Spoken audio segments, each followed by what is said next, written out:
প্রিয় দর্শক, আসসালামু আলাইকুম। মেট্রো রেল আবারও চালু হয়েছে মাত্র 37 দিন পর। দেখতে পাচ্ছেন শাঁ শাঁ করে চলে যাচ্ছে আমাদের স্বপ্নের এই মেট্রো রেলটা। 37 দিন পরে একেবারে নিয়মিত সূচিতে স্বপ্নের মেট্রো রেল চালু হয়ে গিয়েছে, যেটা চালু করতে নাকি 1 বছর সময় লেগে যেত, এরকম খবরই আমরা পেয়েছিলাম। আপনারা সবাই জানেন যে কোটা সংস্কার আন্দোলনের সময় ব্যাপক ভাঙচুর এবং অগ্নিসংযোগের ঘটনা ঘটে মিরপুর 10 নম্বর এবং কাজীপাড়া স্টেশনে। এই দুটি স্টেশন এখন পর্যন্ত বন্ধ রয়েছে। এই দুটি স্টেশন বাদ দিয়ে বাকি স্টেশনগুলো একেবারে নিয়মিত সূচিতে চলাচল করছে। বাংলাদেশের জন্য এটা একটা দৃষ্টান্ত।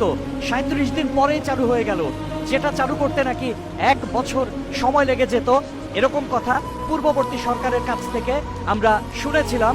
এবং এই মেট্রো রেলে ক্ষয়ক্ষতির পরিমাণ 300 থেকে 350 কোটি টাকার কথা বলা হয়েছিল। পরবর্তীতে অন্তর্বর্তীকালীন সরকার দায়িত্ব নেওয়ার পর থেকে আমরা জানতে পারলাম এই মেট্রো রেলে যে ক্ষয়ক্ষতি হয়েছে সেটা পুষিয়ে উঠতে নাকি 50 কোটিরও কম টাকা লাগবে।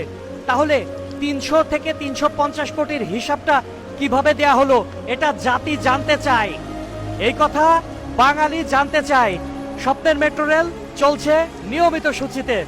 আমরা মানুষের প্রতিক্রিয়াগুলো একটু জেনে নেব, সাধারণ যাত্রীদের প্রতিক্রিয়াগুলো একটু জেনে নেব। মেট্রো রেল চালু হওয়ার পরে তাদের ভেতরে কি অনুভূতি কাজ করছে, চলুন সেটা একটু জেনে নেওয়া যাক।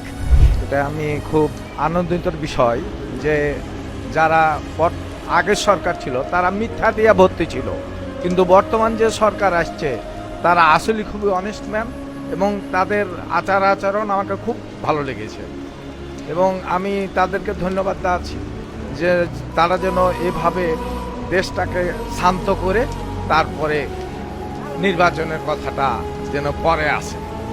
যে যাই বলুক, দেশকে শান্তি না করার আগে নির্বাচন দেওয়া ঠিক হবে না। ভালো লাগতেছে, অনেকদিন পরে যাত্রাটা শুরু হইতেছে শর্ট সময়ে আর কি। অনেকদিনই আমাদের কষ্ট হয়েছে যাতায়াতে, এখন মোটামুটি যাতায়াতের সুবিধা আছে। না, ভালো হয়েছে। কারণ ব্যাপার হয়েছে কি, আপনার আসলে তো আগে যেটা বলা হয়েছে যে 1 বছর, ওগুলা তো আসলে সব ধামাচাপা ছিল। আসলে তো বাস্তবতা এখন বোঝা যাচ্ছে যে আসলে ওইরকম কিছু না।